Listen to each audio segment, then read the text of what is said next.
Hello, my name's Tina Sibley and I'm here to help you get your message out to the rest of the world. How am I going to do that? Well, I'm going to help you with your public speaking skills. But first of all, why should you speak in the first place? Well, quite simply, it's the best way of getting you noticed. If you go to an event, people are going to pay you far more attention if you're one of the speakers on the stage than if you're just another member of the audience. It's all about creating that credible status authority. People like to buy from people they trust. If you speak, they get to know you. If they get to know you, you can build up that trust with them.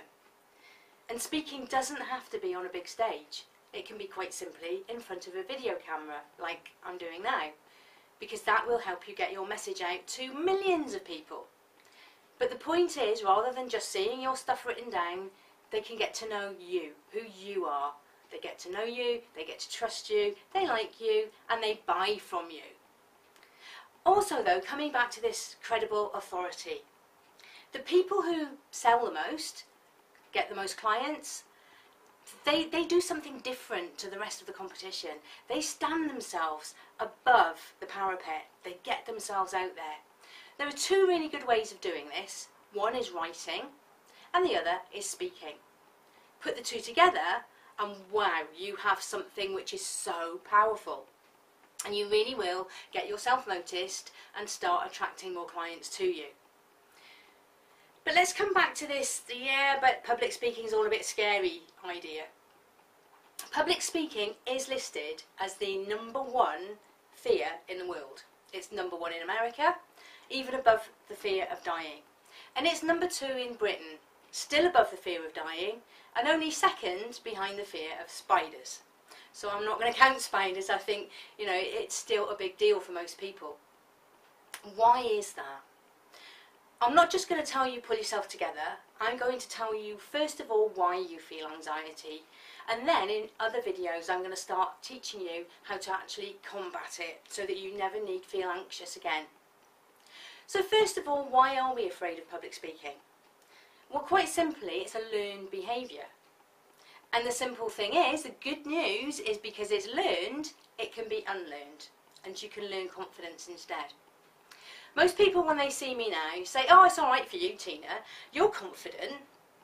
Was I always this confident? Absolutely not. When I first started, although I've never been shy, I've always, related well together with people. But when I had to speak in front of people, even only a group of say 6 to 8 people, I used to be terrified. It started for me in that corporate training room, the one where you have an exercise to do and you have to then feed back your results to the rest of the group. I couldn't listen to anybody else's feedback because I would start to feel sick and worry about my own. I couldn't wear an open neck top like this one because my chest would go red, it would creep up my face, and I would just be so embarrassed. I'd feel sick, I would tremble, I couldn't think straight. Not anymore. Now I can get on stage, and to be honest, the bigger the audience, the better. I absolutely enjoy it, revel in it, and I love it, and you can too.